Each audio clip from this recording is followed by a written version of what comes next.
Welcome to సుమధురం కబుర్లు. ఈరోజు మనం ఆవకాయ పట్టుకోబోతున్నాం, మామిడికాయ పచ్చడి. ఎందుకంటే ఇంక ఇప్పుడు సీజన్ స్టార్ట్ అయింది కదా, అందుకు కనుక పట్టుకుంటున్నాం. దానికి మొట్టమొదటిసారిగా ఏమిటంటే మామిడికాయలు అది తెచ్చేసుకొని నీళ్ళల్లో పోసేసి కనీసం ఒక 4-5 అవర్స్ అయినా సరే వాటర్లో ఉంచుకోవాలన్నమాట. అవి ఎందుకంటే కొంచెం వేడి అంతా కూడా, ఎండలు ఎక్కువ ఉంటాయి కదా, కాయలో వేడి ఉంటుందన్నమాట. అదంతా కూడా వాటర్లోకి వెళ్ళిపోయి కూల్ అయిపోతుంది. వాటర్ అదే మామిడికాయ 4-5 అవర్స్ నీళ్ళల్లో నానబెట్టుకున్న తర్వాత బయటికి తీసి బట్టతో నీట్గా తుడిచేసి పైనున్న ముచ్చికలు ఉంటాయి కదా, అవి కట్ చేసేసుకొని పక్కకు పెట్టుకోవాలి.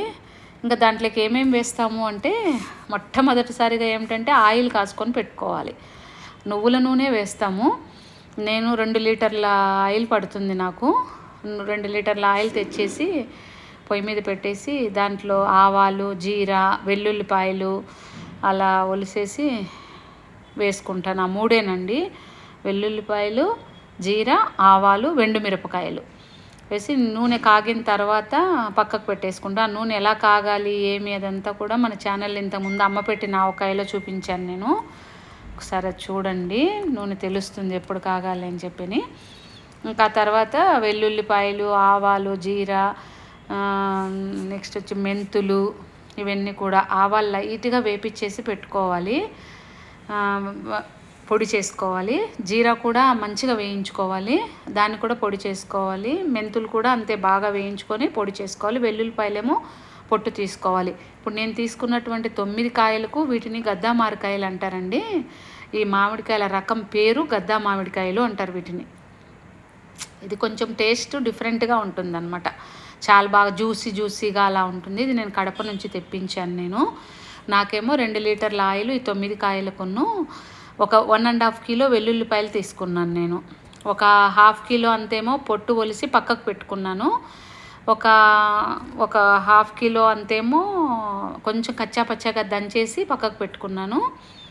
ఇంకొక 1/2 కిలోనేమో నూనెలోకి వేసుకున్నాను అనమాట. అది 1.5 కిలో వెల్లుల్లిపాయలు ఒలిసేసుకొని పొట్టు తీసేసుకొని అలా పొడి చేసేసుకొని అన్నీ కూడా అలా పెట్టుకున్నాను. ఉప్పు రాళ్ళ ఉప్పే తీసుకున్నాను. కారం పొడి ఏమో మనం పట్టిస్తాం కదా, ఆ కారమే అనమాట. అది పట్టించుకున్న రెడ్ కలర్ చూసారా ఎలా ఉందో, చాలా బాగుంటుంది అది. ఇంకంటే 1 ఇయర్కి ఒకసారి నేను పట్టిస్తాను కారం ఎప్పుడు కూడా, అందుకనుక రెడ్ కలర్ ఉంటుంది. ఇంకా అయిపోయిన తర్వాత ఇది ఫ్రిడ్జ్లో పెట్టేసుకుంటాను. ఇలాగే ఉంటుంది, కలర్ కూడా తగ్గదు అన్నమాట. ఇంకా మామిడికాయలన్నీ బట్టతో తుడిచి ఒక 1 అవర్ కొంచెం ఫ్యాన్ కింద ఆరబెట్టేస్తే మనకు మంచిగా ఆరిపోతాయి మామిడికాయలు. నెక్స్ట్ గిన్నె అనమాట, అది మేము వాటిని వీసా అని చెప్పని అంటాం అనమాట. ఒక గిన్నె, బహుశా అవి 1 కిలో అట్లా వస్తాయి కామోసు. దాంట్లో చిన్న చిన్న ఒప్పులు, మామిడి ముక్కలు కట్ చేసిన తర్వాత అవి ఇవన్నీ కూడా రెడీ చేసుకొని పెట్టుకోవాలి. కత్తిపీట కంపల్సరీ అవసరం అండి. కత్తితో కాయలు కట్ చేయడానికి రావు మనకు. ఈ ఆయిల్ మాత్రం ఏంటంటే చల్లగా చల్లారిపోవాలి. వేడిగా ఉంటే ఏమిటంటే ఇదంతా కూడా మామిడికాయ పచ్చడి నల్లగా అయిపోతుంది. అందుకోసమే మనం చల్లగా ఆరబెట్టుకోవాలన్నమాట. అది ఆయిల్ ఇలా కత్తిపీటతో కట్ చేసుకోవాలి. అంటే టెంక రాకుండా ఓన్లీ ముక్కలు మాత్రమే వచ్చేలాగా కట్ చేసుకోవాలంటే ఇది ముక్కలు పచ్చడే కదా, టెంకలు కాదు కదా.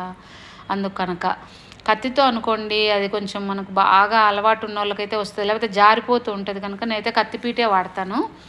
ఈ కత్తిపీట నా పెళ్ళైనప్పుడు మా అత్తయ్య తీయించారనమాట ఊరు నుంచి. నేను పప్పు గుత్తి ఒకటి, కత్తిపీట ఒకటి నాకు తీయించారు, తెచ్చుకున్నాను అప్పటిది ఇది కత్తిపీట.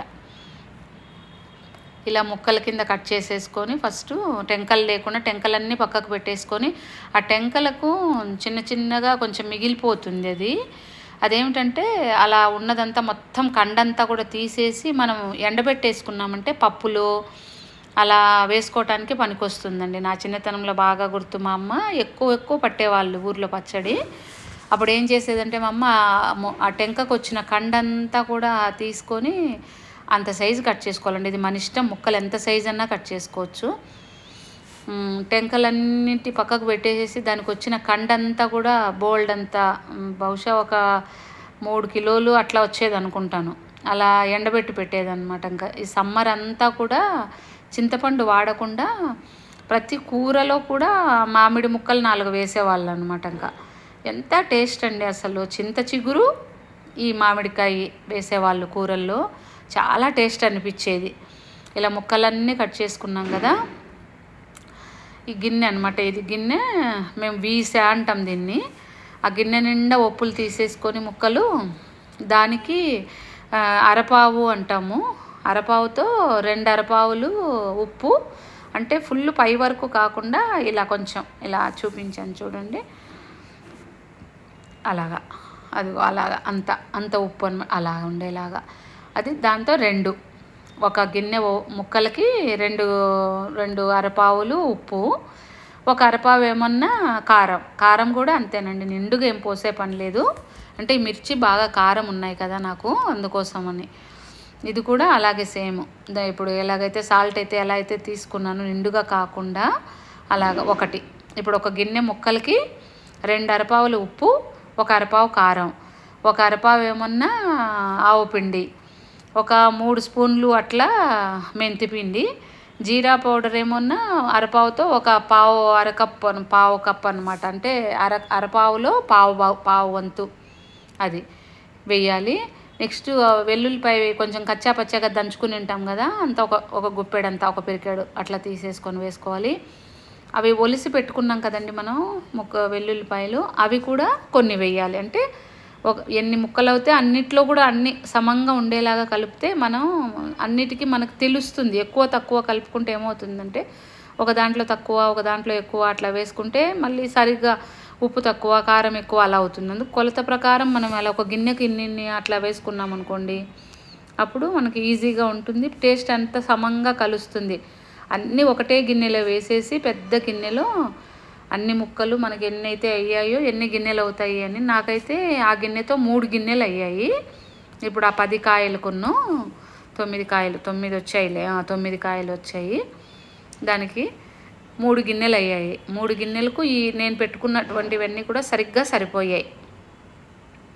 అన్నీ కూడా ఈక్వల్గా దీంట్లో వేసాను, ఇంకొక గిన్నె తీసుకొని అలా వేసాను అనమాట. అంతా ఈక్వల్గా తీసేసుకొని, ఆయిల్ కూడా మేము ఈ ముక్కలతో పాటే కాచి పెట్టుకున్న ఆయిల్, చల్లగా కాచిన ఆయిల్ ఉంటుంది కదండి, అది కూడా. ఇది వెల్లుల్లిపాయలు కూడా కొన్ని అలాగా ఒలిసేసి వేసుకుంటే ఏమంటే ఆ మామిడి ముక్క కొంచెం పుల్లగా ఉంటుంది కదా, ఈ వెల్లుల్లిపాయలు కూడా పుల్లగా అలా అంతా కూడా ఉప్పు కారం అది పట్టి భలే టేస్ట్ ఉంటుందండి. అసలు తింటూ ఉంటే మనం మజ్జిగలో అది వేసుకొని తిన్నామంటే అబ్బా ఎంత టేస్ట్ ఉంటుందో, అసలు చాలా బాగుంటుంది.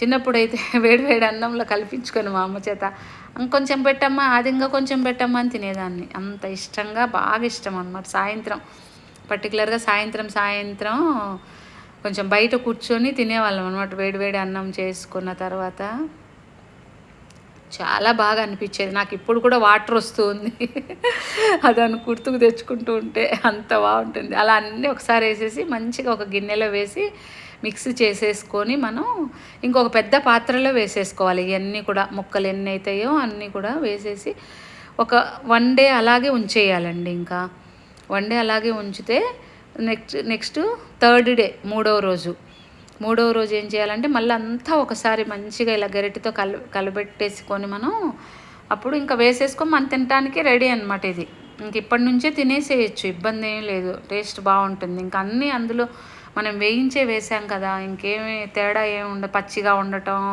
అలా ఊరాలి అదంతా ఏమీ అక్కర్లేదు. అలా టేస్ట్గా వెంటనే వేసేసుకొని తినేసి చూడండి. అసలు ఆయిల్ లేనట్టే కనిపిస్తుంది కదా. మళ్ళీ 1 డే అయితే ఏమవుతుందంటే మొత్తం అంతా పైకి అంతా బోల్డ్ అంత ఆయిల్ వచ్చేస్తుంది. మనం ఇప్పుడు కలిపాం కనుక అలా కనిపిస్తూ ఉంది. కానీ ఇది అంతా వేసేసి ఒకటే పాత్రలో అలా 1 డే పెట్టాను కదా. 1 డే తర్వాత మనకు ఇదిగో ఇలా చూడండి, ఆయిల్ చూడండి ఎంత ఉందో, ఇంత ఆయిల్ వస్తుంది. ఇప్పుడు కొంచెం అన్నంలో, వేడి అన్నంలో కొంచెం వేసుకొని టేస్ట్ చేస్తే అబ్బా అస్సలు ఎంత బాగుంటుందంటే, కొంచెం నెయ్యి వేసేసి ఇంకా అలా కలిపేసేసుకొని, చిన్నప్పుడైతే ఆ తయారు చేసిన పాత్రలోనే కొంచెం వేడన్నం వేసి కలిపేసి తలా ఒక ముద్ద పిల్లలందరం కూర్చొని తినేవాళ్ళం మేము. అలా భలే ఉండేది. అసలు చిన్ననాటి జ్ఞాపకాలు గుర్తొస్తూ ఉంటాయి నాకు అప్పుడప్పుడు ఇలాంటి వంటలు ఏమన్నా చేసినప్పుడు. ఇప్పుడు ఆవకాయ రెడీ అయిందండి. Thank you so much. అందరూ ఒకసారి ఈ పద్ధతిలో ట్రై చేయండి, ఈజీగా వస్తుంది. Thank you very much.